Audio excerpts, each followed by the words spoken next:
अस्सलाम वालेकुम। प्रोग्राम मौलाना और हम में खुशामदीद। मैं हूं आपका मेज़बान फ़हद अब्बासी।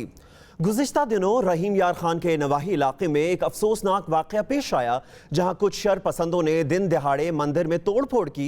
हमलावरों ने मंदिर पर हमले को फेसबुक पर लाइव नशर भी किया, जिसने पाकिस्तान में मौजूद अक़लियतों के हासिल मजहबी आज़ादी पर सवालिया निशान खड़े कर दिए हैं। ताहम मज़कूरा वाक़े का सुप्रीम कोर्ट और वज़ीर आज़म ने नोटिस लिया और मुल्ज़िमान को फौरी गिरफ्तार करने का भी हुक्म दिया।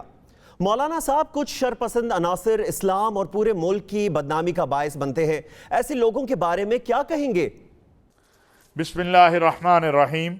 अल्हम्दुलिल्लाहि रब्बिल आलमीन वस्सलातु वस्सलामु अला खातमिल मुरसलीन व अला आलिहि व अस्हाबिहि अजमाइन।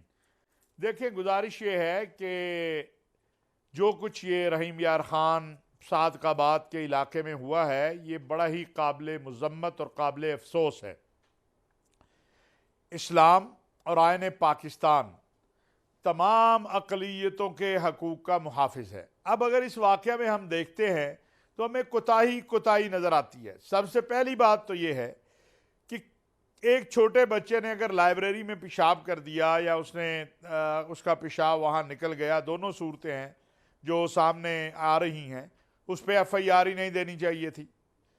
कौन सी क़यामत आ गई थी? कौन सा शरीयत में ऐसा हुक्म था या आईन पाकिस्तान क्या इसकी इजाज़त देता है? मैं समझता हूँ वहाँ पे गलती हुई। और उसके बाद आप ये देखें कि जिस अंदाज से सोशल मीडिया का इस्तेमाल करके ये अफवाह साजी फैलाई गई और पूरे उस इलाके को जमा किया गया, और तो ये इन चीज़ों का ना इस्लाम से कोई ताल्लुक़ है, ना दीन से कोई ताल्लुक़ है, ना ही आईन पाकिस्तान या पाकिस्तानियत से कोई ताल्लुक़ है। जिन लोगों ने ये काम किया है उन्होंने पाकिस्तान को नुकसान पहुंचाया है, उन्होंने इस्लाम को नुकसान पहुंचाया, उन्होंने मुसलमानों को नुकसान पहुंचाया है। उन्होंने कोई इस्लाम की और मुसलमानों की खिदमत नहीं की है। पाकिस्तान का आइन और कानून पाकिस्तान में रहने वाली अक़लियतों के हकूक़ का मुहाफ़िज़ है। पाकिस्तान का आइन और कानून अक़लियतों को उनकी इबादत गाहों में जाने, उनकी इबादत गाहों के तहफ़्फ़ुज़ का हुक्म देता है, और इस्लाम ने भी हमें यही तालीमात दी हैं। इस्लाम जबर का नाम तो नहीं है। इस्लाम जो है वो सलामती का नाम है, वो अमन का नाम है, वो मोहब्बत का नाम है, वो रवादारी का नाम है। अगर बिलफ़र्ज़ व तकदीर एक लम्हे के लिए मैं मान लूँ किसी ने कानून की खिलाफ वर्जी की है, तो उसके लिए कानून मौजूद है, उसके लिए पुलिस मौजूद है, उसके लिए इंतज़ामिया मौजूद है, उसके लिए पुलिस स्टेशन मौजूद है। आप कौन होते हैं कि आप लोगों के इमलाक को जलाएं, आप लोगों के घरों को जलाएं, आप लोगों की इबादत गाहों पर हमला आवर हो जाएं? मैं समझता हूँ ये बहुत बड़ी ज़्यादती है। और इसके ऊपर जिस तरह वज़ीर आज़म पाकिस्तान इमरान खान साहब ने और चीफ जस्टिस ऑफ पाकिस्तान जो हैं उन्होंने एक्शन लिया, और इस वक्त तक के जो हमारी इत्तलाआत हैं, मुजरिमों की एक बहुत बड़ी तादाद गिरफ्तार हो चुकी है। इनको सिर्फ गिरफ्तार ही नहीं होना चाहिए, इस केस में सुलह का जो अमल है वो भी ख़त्म होना चाहिए। इसमें केस में रियासत जो है उसे अपना किरदार अदा करना चाहिए, और एक वाज़े और क्लियर बात करनी चाहिए कि जिन लोगों ने ये काम किया है उन्होंने फसाद फिल अर्ज़ किया है। फसाद फिल अर्ज़ की माफ़ी जो है वो कोई फ़र्द नहीं दे सकता, हत्ता कि रियासत को भी देखना होता है कि फसाद फिल अर्ज़ फैलाने वाले को किस हद तक माफ़ी देनी है, किस हद तक नहीं देनी है। इनका स्पीडी ट्रायल हो दहशत गर्दी की अदालतों के अंदर, ताकि आइंदा इस तरह का कोई जो अमल है वो ना कर सके। मैं समझता हूँ कि पाकिस्तान के अंदर जो अक़लियतों की मजहबी आज़ादी है उस पर तो कोई कंप्रोमाइज़ हो ही नहीं सकता है। देखिए, आज आप पाकिस्तान में हिंदू, सिख, हमारे मसीही ये अक़लियत हैं, तो फ्रांस में मुसलमान अक़लियत हैं, बरतानिया में मुसलमान अक़लियत हैं, अमेरिका में मुसलमान अक़लियत हैं, हिंदुस्तान में मुसलमान अक़लियत हैं। पाकिस्तान में तो गुज़श्ता 8 माह के दौरान कोई फसाद हुआ ही नहीं था। एक ये वाक़या और एक करक का वाक़या, 8 माह में ये 2 वाक़यात हुए हैं जो हमारे लिए तकलीफ देह हैं, पूरी पाकिस्तानी कौम के लिए, रियासत के लिए, हुकूमत के लिए, उलमा के लिए। और आपने देखा कि मुल्क के अहम तरीन उलमा जो हैं, मशाइख, जिनमें हज़रत पीर नकीबुर्रहमान साहब, पीर हसन हसीबुर्रहमान साहब, और उसके बाद मौलाना अब्दुल वहाब रोपड़ी साहब, मौलाना असद ज़करिया कासमी साहब, और बड़े बड़े हजरात जो हैं उन्होंने अलामा आरफ वादी साहब उन्होंने इसकी मजम्मत की है और उलमा का एक वफद वहाँ से होके आया है और दूसरा वफद वहाँ जा रहा है। और फिर आप ये देखें कि वहाँ पर खाली हिंदू जो है मंदिर उसको निशाना नहीं बनाया गया, एक मुसलमान सेक्ट के जो इबादतगाह थी उसे भी निशाना बनाया गया। तो पता ये चला कि ये जो फसाद करने वाले हैं ये ना मुसलमानों के दोस्त हैं ना पाकिस्तानियों के दोस्त हैं, इनका ताल्लुक वहशत से है, बर्बरियत से है, फसाद से है। और पाकिस्तान का आइन और कानून और इस्लाम इस बारे में बड़ा वाज़ेह है। इंशाअल्लाह इनको जो है सज़ाएं होंगी और ये अपने इंजाम को पहुँचेंगे। मौलाना साहब ये फरमाइएगा कि रियासत मदीना में अक़लियतों के हुकूक के तहफ़्फ़ुज़ के बारे में क्या अहकामात हैं?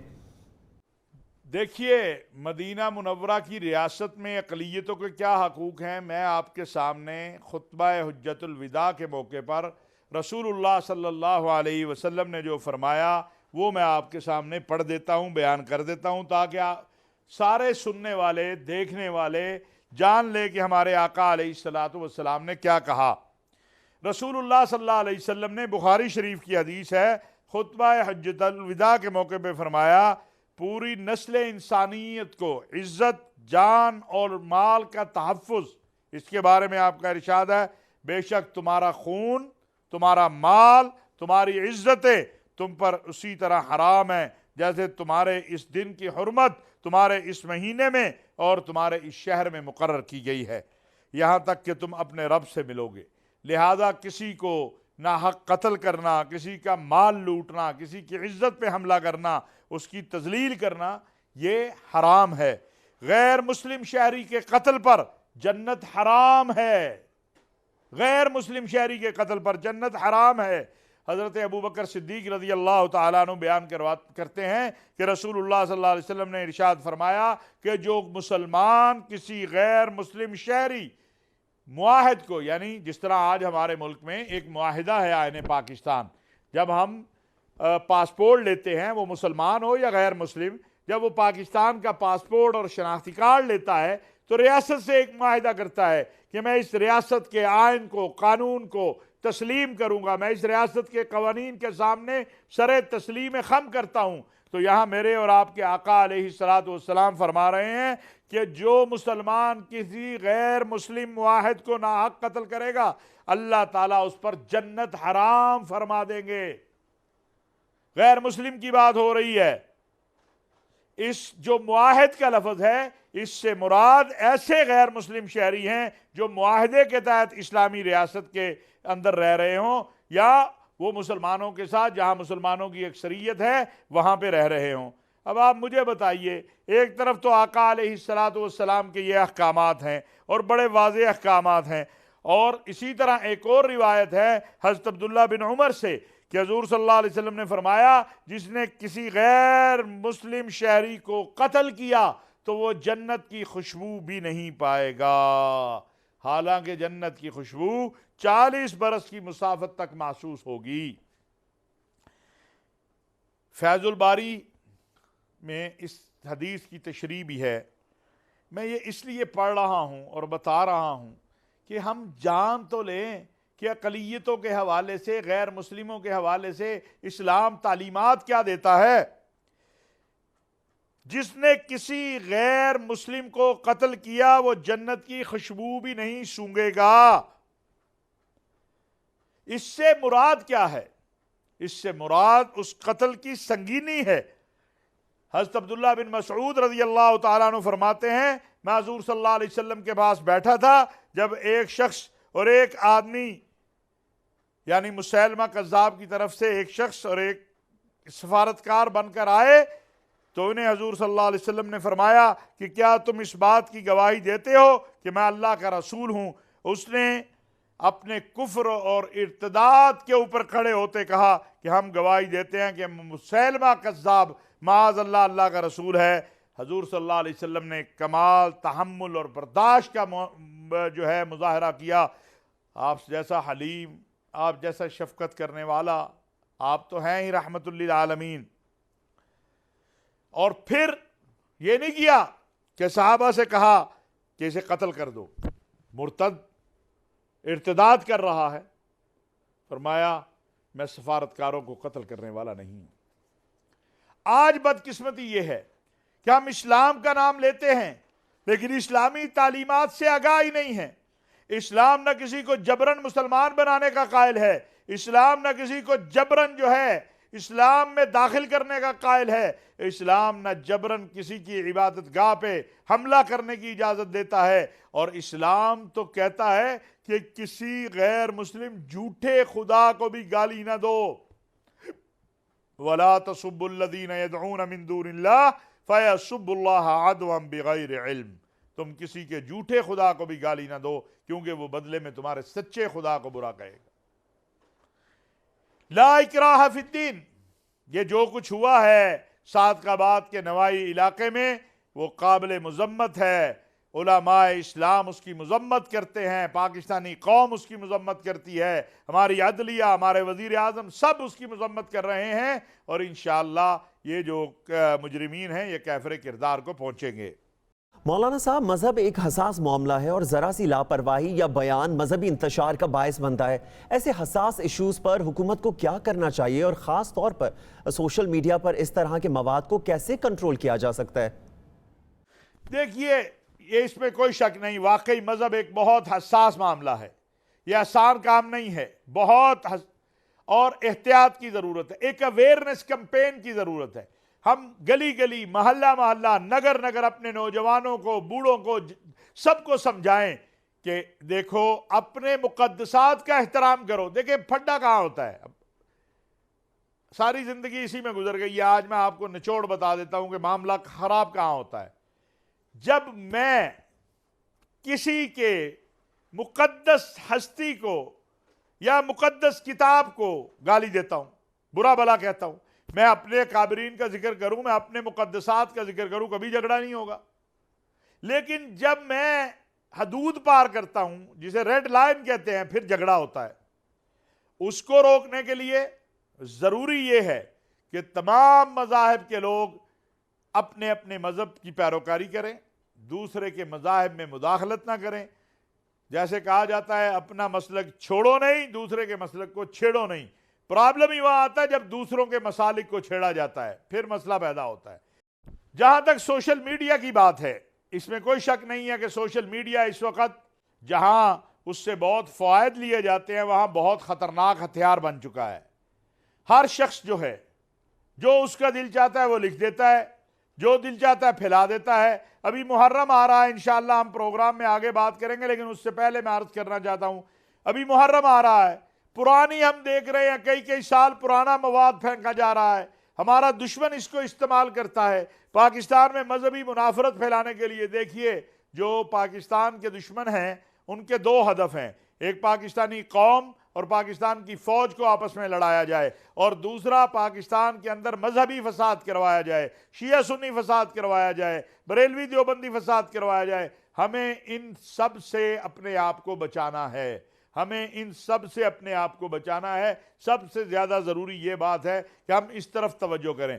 हुकूमत जो है वो अपनी सतह पर कोशिश कर रही है, सोशल मीडिया के हवाले से PTA है, पैमरा है, वजारत इत्तलात है, हमारे फवाद चौधरी साहब इस पर बहुत सारा काम कर रहे हैं, लेकिन इस पर मज़ीद काम करने की ज़रूरत है और आगे बढ़ने की ज़रूरत है।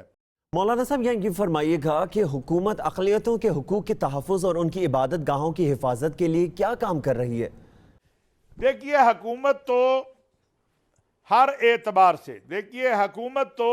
एतबार से आईने पाकिस्तान ने जो हक दिया है गैर मुस्लिमों को और मुसलमानों को, उस पर अमल दरामद चाहती है। जो प्रोटेक्शन पॉसिबल है वो दी जा रही है और दी जानी चाहिए। ये कोई एहसान नहीं करना किसी ने कि किसी गैर मुस्लिम को प्रोटेक्शन दे रहा है तो बड़ा एहसान कर रहा है, नहीं, कोई एहसान नहीं कर रहा। ये आइन उनको हक देता है। आइन ने हमें जिम्मेदारी रियासत को दी है कि उनके हकूक़ का तहफ़्फ़ुज़ किया जाए, और वो किया जाना चाहिए, और उनकी इबादत गाहों का भी तहफ़्फ़ुज़ होना चाहिए। यह मुसलमानों की भी ज़िम्मेदारी है और हुकूमत की भी ज़िम्मेदारी है, और इस पर अमल होना चाहिए कि उनको किसी, और मैं ये कहना चाहता हूँ बतौर चेयरमैन पाकिस्तान उलमा कौंसिल के, कि पाकिस्तान में रहने वाले गैर मुस्लिमों को किसी से खौफज़दा होने की ज़रूरत नहीं है। हम खुद उनके हकूक़ का तहफ़्फ़ुज़ करेंगे, हम खुद उनके लिए खड़े होंगे, हमेशा खड़े हुए हैं। अल्हम्दुलिल्लाह गुज़श्ता 8 माह में वाक़यात कम हुए हैं, ये 2 वाक़यात हुए हैं, एक करक में और एक ये। इंशाअल्लाह हमें उम्मीद है जिस तरह कौम जाग रही है, उलमा जाग रहे हैं, मजहबी कायदीन और हुकूमत, इंशाअल्लाह बिइज़्निल्लाह मुझे उम्मीद है कि जो इमरान खान साहब का एक विजन है, सोच है, फ़िक्र है कि आईने पाकिस्तान के अंदर रहते हुए सबको काम करना है, उसी पर अमल होगा। जी मौलाना साहब, यहाँ पे मैं आपको रोकूंगा, एक छोटी सी ब्रेक लेते हैं और ब्रेक के बाद वापस आकर प्रोग्राम के सिलसिले को यहीं से आगे बढ़ाएंगे।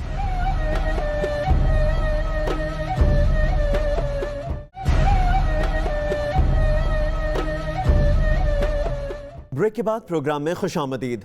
इस्लामी तक़वीम और सन हिजरी में मुहर्रम उल हराम को बुनियादी अज़मत व अहमियत हासिल है। इस्लाम में जिन महीने को अज़मत व हुर्मत और इज़्ज़त व एहतराम की निगाह से देखा जाता है, उनमें मुहर्रम उल हराम एक अजीम महीना है। ये वही महीना है जो तक़वीम इस्लामी और सन हिजरी का नुक़्ता आगाज़ भी है। मौलाना साहब, मुहर्रम उल हराम की फ़जीलत व अहमियत क्या है? देखिए, मुहर्रम उल हराम तो बड़ा मुक़द्दस मुताहिर महीना है जी। पहला साल का आगाज़, पहला महीना है हिजरी साल का, यकम मुहर्रम उल हराम।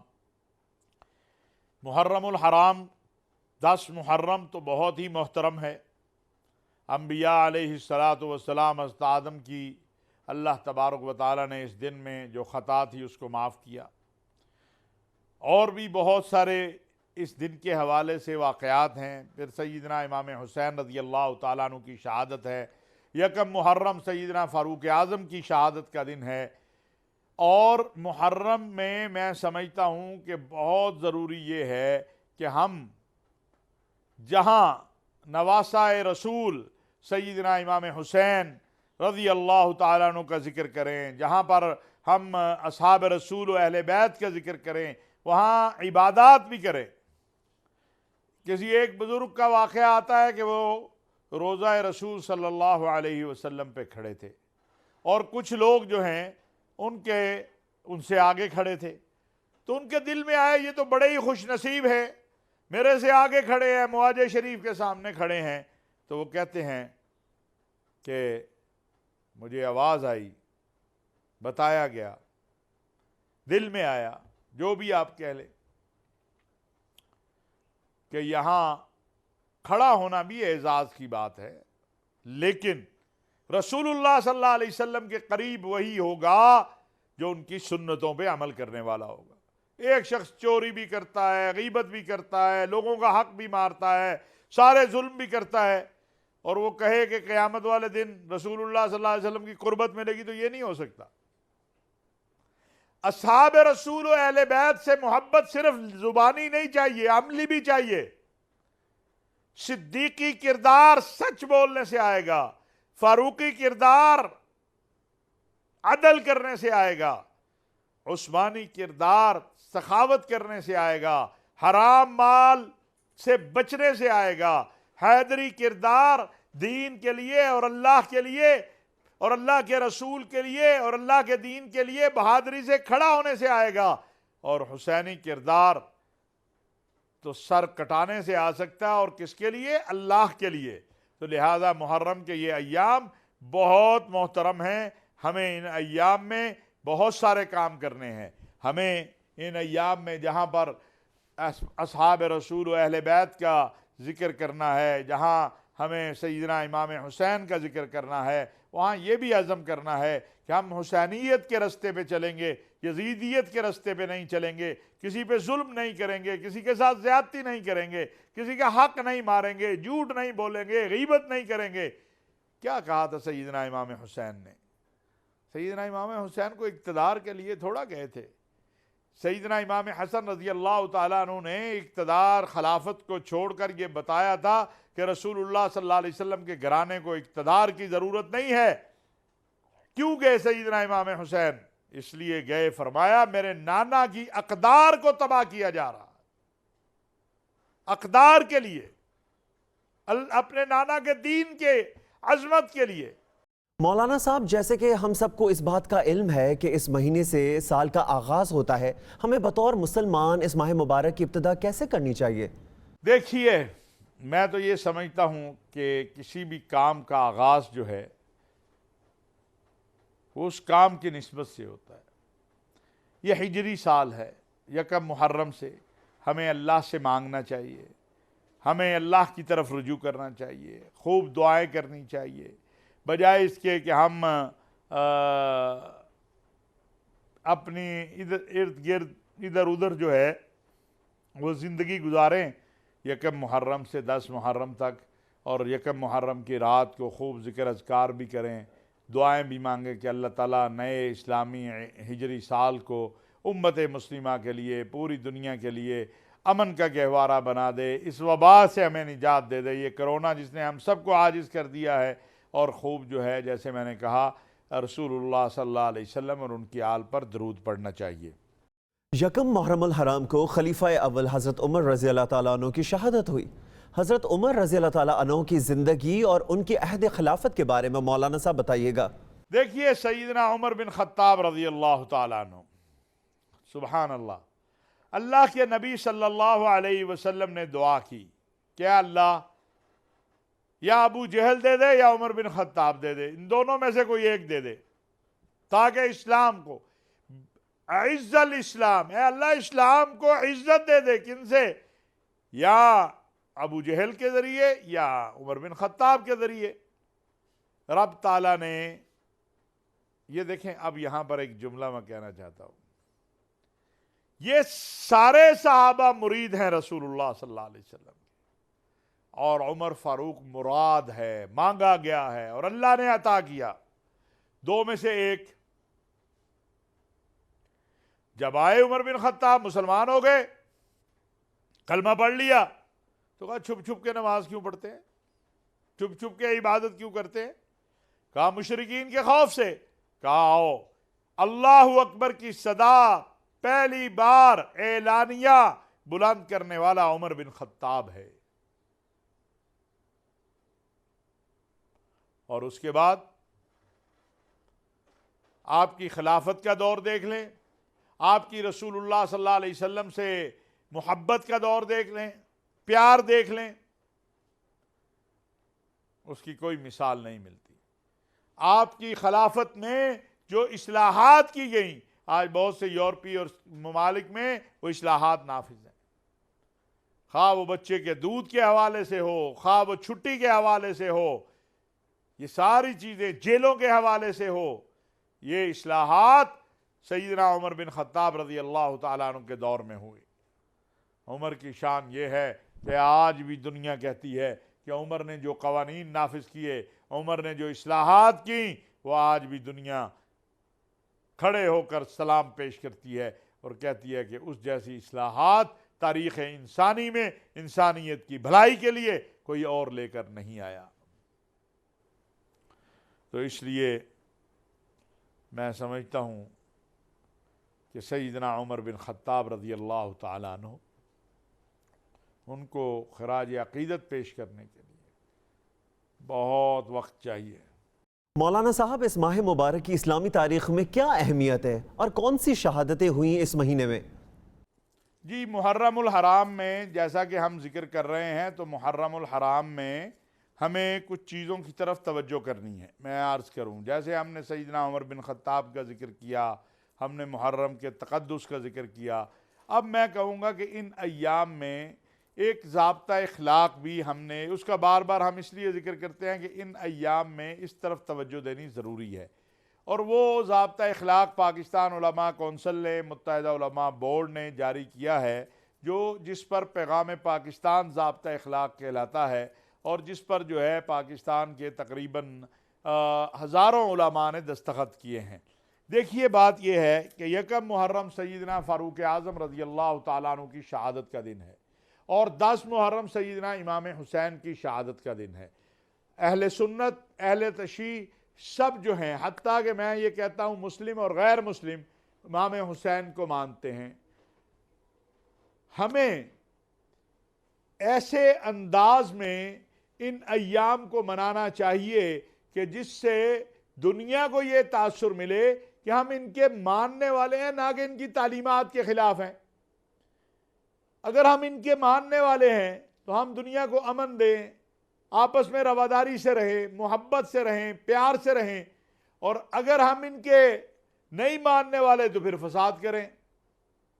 इमाम हुसैन रज़ी अल्लाह तआला अन्हु कोई इक़्तिदार के लिए तो नहीं ना निकले थे, वो तो अक़दार के लिए निकले थे। रसूलुल्लाह सल्लल्लाहु अलैहि वसल्लम के लाए हुए दीन का हुलिया बिगाड़ा जा रहा था, अपनी मर्जी का दीन बनाया जा रहा था। तो आज अगर हम अपने आप को सिद्दीकी कहते हैं, फारूकी कहते हैं, आज हम अगर अपने आप को उस्मानी कहते हैं, हुसैनी कहते हैं, हैदरी कहते हैं, तो फिर हमारी जिंदगियों में उसका थोड़ा अक्स भी तो नजर आना चाहिए। मेरे अमाल सारे के सारे उसके खिलाफ हों और मैं कहूँ जी मैं तो हुसैन का मानने वाला हूँ, मैं उमर बिन खत्ताब का मानने वाला हूँ, मैं उस्मान गनी का मानने वाला हूँ, मैं हैदर करार का मानने वाला हूँ, तो कौन कहेगा हमें? किसी ने क्या खूबसूरत बात कही है, उन्हें कहा लोगों को बताना ना पड़े कि तुम किस दीन के मानने वाले हो, लोग तुम्हें देख कर कहेंगे ये उस दीन का मानने वाला है, लोग तुम्हें देख कर कहेंगे ये रहमतुल लिल आलमीन सल्लल्लाहु अलैहि वसल्लम का मानने वाला है। हमारी जिंदगियों में ये तब्दीली आनी चाहिए। और हुसैनियत सिर्फ 10 दिन का नाम नहीं है। फारूकी होना, सिद्दीकी होना, उस्मानी होना, हैदरी होना, ये सिर्फ 10 दिन का नाम नहीं है, ये तो पूरी जिंदगी का नाम है। ये तो ज़ाब्ता-ए हयात है जो हमें असहाब रसूल और अहले बैत ने अपनी जिंदगियों से दिया है। अल्लाह के नबी सल्लल्लाहु अलैहि वसल्लम ने फरमाया असहाबी कन्नुजूम बिअय्यिहिम इक्तदैतुम इह्तदैतुम, मेरे सहाबा सितारों के मानिंद हैं, जिसको भी देखोगे हिदायत पाओगे। हमें हमारे मुश्तरिकात बहुत है, हमारे इख्तिलाफात थोड़े हैं, हमें मुश्तरिकात का जिक्र करना चाहिए। हमें अहले बैत की और असहाब रसूल की जो मोहब्बत है उसका जिक्र करना चाहिए। सैयदना इमाम हसन हुसैन से किस कदर मोहब्बत थी सैयदना उमर बिन खत्ताब की, सैयदना सिद्दीक अकबर की, सैयदना उस्मान की, इसको बयान करना चाहिए। यहाँ पे लेते हैं एक छोटी सी ब्रेक और ब्रेक के बाद वापस आकर प्रोग्राम के सिलसिले को यहीं से आगे बढ़ाएंगे। हमारे साथ रहिए।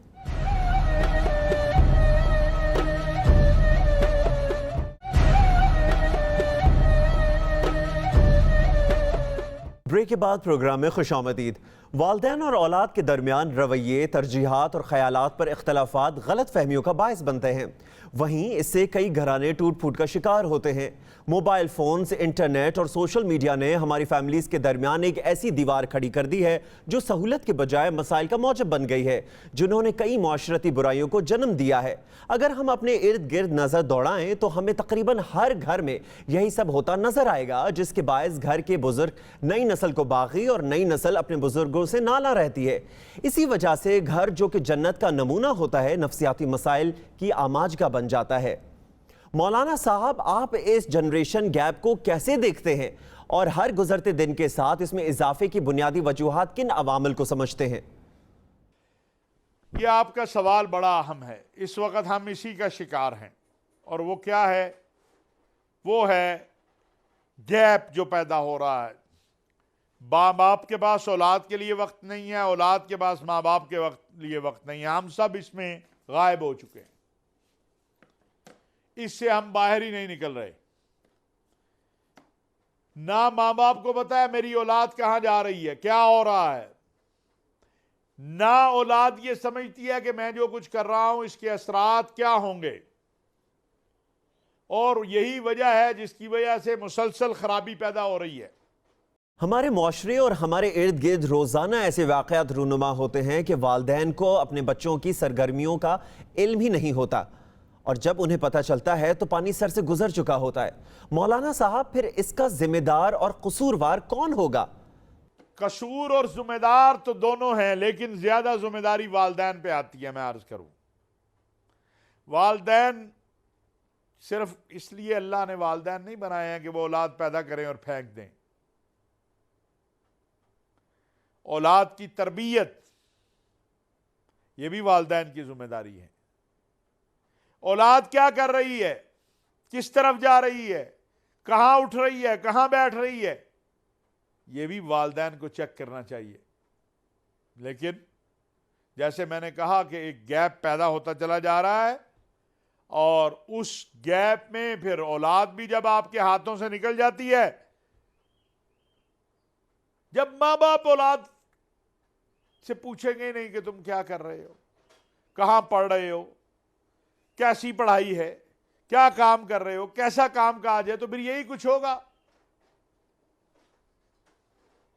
बदकिस्मती है। अभी ये जो वाकया हुआ इस्लामाबाद में, उससे समझ आनी चाहिए वालिदैन को, दोनों तरफ के वालिदैन की बात कर रहा हूं, जालिम के भी और मजलूम के भी। मजलूम के साथ तो सबको हमदर्दी है, हम मजलूम के साथ हैं, लेकिन एक सवाल तो पैदा होता है ना, आपकी बेटी घर से गायब है, तो आपको तो चाहिए कि हर दरवाजा खटखटाएंगे, मेरी बेटी कहां गई है, मेरा बेटा कहां गया है। आपके पास अगर पैसा है, दौलत है, बाज़ औक़ात ये सांप बन जाती है ये दौलत, आराम और इत्मीनान की बजाय ये बदअमनी और फसाद का सबब बन जाती है। यहां भी ये है, खुदा के लिए अपनी औलाद का पता करो, रात को लेट क्यों आ रहे हो, कहां जा रहे हो, किससे मिल रहे हो। और औलाद की भी जिम्मेदारी है कि जिस वालिदैन ने आपको हर तरह की सहूलत दी, पाला पोसा बड़ा किया, उनको गम ना दो। इस्लाम यह हुक्म देता है, रसूलुल्लाह सल्लल्लाहु अलैहि वसल्लम की सुन्नत है कि अपनी बेटियों से पूछ के उनकी शादी करो, उनको बांध ना दो ऐसे लोगों से जिनको वो पसंद ही नहीं करती। नहीं बेटा मेरा नाक कट जाएगा, पढ़ी लिखी बेटी, खूबसूरत बेटी, एक बदसूरत से जायल से बांध देनी कि बरादरी में नाक कट जाएगा, ये भी दुरुस्त नहीं है। लेकिन ये भी दुरुस्त नहीं है कि जिस माँ बाप ने आपको पाला पोसा बड़ा किया, उन्हें पता ही ना हो और आप घर से चले जाए, आप बाहर शादी कर ले, आपने बाहर दोस्ताने लगा लिए, और फिर नतीजा क्या निकलता है। आज पाकिस्तान में जो तलाक की रेशो है, जरा उसको चेक कीजिए क्या है, क्यों इतनी तलाकें हो रही हैं, क्यों इतने खुले लिए जा रहे हैं। कोई तो वजह होगी, और वजह यह है कि जब मुशावरत नहीं है, जब एतमाद नहीं है, जब तहकीक नहीं है, फिर उसके नतीजे में यह होता है।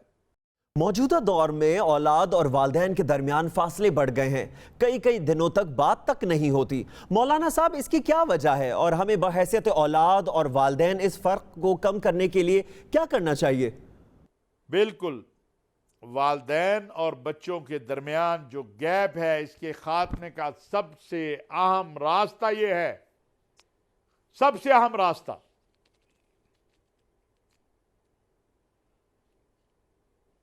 कि आपस में बैठ के सलाह मशवरा हम करें। रात को बच्चे माँ बाप को टाइम दें, माँ बाप बच्चों को टाइम दें, यह बड़ा जरूरी है। मौलाना साहब, यहां पर बात करते हैं एक और मामले पर कि गुज़िश्ता दिनों सऊदी अरब की जेलों से रिहाई पाने वाले 28 पाकिस्तानी कैदी लाहौर पहुंचे। रिहाई पाने वाले कैदियों के अखराजात सऊदी अरब और पाकिस्तानी सफारत खाने ने अदा किए।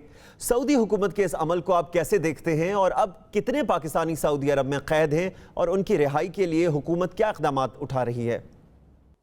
देखिए, सऊदी अरब की हुकूमत ने सऊदी अरब के फरमारवा खादिमुल हरमैन शरीफैन शाह सलमान बिन अब्दुल अजीज़, उनके वलीआहद अमीर मोहम्मद बिन सलमान ने, अल्लाह उनको जज़ाए खैर दे, वज़ीर आज़म पाकिस्तान की अपील पर, उनके कहने पर, उन कैदियों, ये भी तारीख में पहली बार हो रहा है, उन कैदियों को भी रिहा किया है जो कैदी सजा हो चुके थे, उनको माफियाँ दी हैं। ये बहुत बड़ी बात है। और अब तक 100 से ज़ायद सजा याफ्ता कैदी वापस आ चुके हैं, और मैं समझता हूँ इस पर हम सऊदी हुकूमत का भी शुक्रिया अदा करते हैं, वज़ीर आज़म पाकिस्तान का भी शुक्रिया अदा करते हैं। ज़ाती तौर पर वज़ीर आज़म पाकिस्तान इस सारे अमल को देख रहे हैं, ज़ाती तौर पर, अल्लाह उनको जज़ाए खैर दे।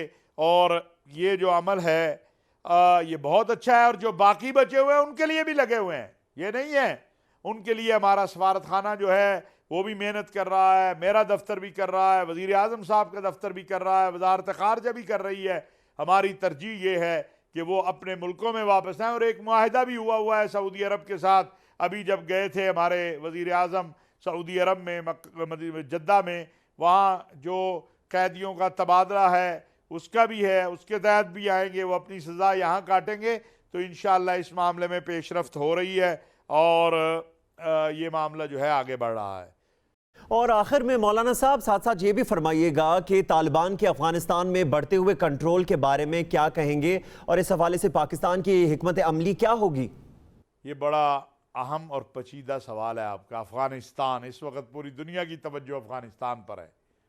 देखें, अफ़गानिस्तान में जो कुछ होने जा रहा है, अब तक जो नज़र आ रहा है, उससे लगता है कि वहाँ खाना जंगी के हालात पैदा होंगे। तालिबान जो हैं वो मुसलसल इलाक़ों को फ़तह कर रहे हैं, आगे बढ़ रहे हैं। बातचीत का दरवाज़ा जो है वो इस वक्त बंद हुआ है। मैं समझता हूँ कि मुज़ाकरात करने हैं दोनों फरीकों को जब तक, और ये पाकिस्तान का मौक़िफ़ है कि जितने भी अफ़गानिस्तान के क़ज़िये के फ़रीक हैं उन सबको आपस में बैठना चाहिए, मुज़ाकरात करने चाहिए, बातचीत करनी चाहिए।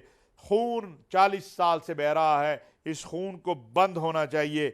और जहाँ तक तालिबान की बात है, उनके सामने इस वक्त तक तो कोई बड़ी जगह पे हम नहीं देखते। मुकाबला ज़रूर होता है, लेकिन फिर जो है अफ़गान फोर्सेस वो शहर उनके हवाले कर देती हैं या इलाका उनके हवाले कर देती हैं।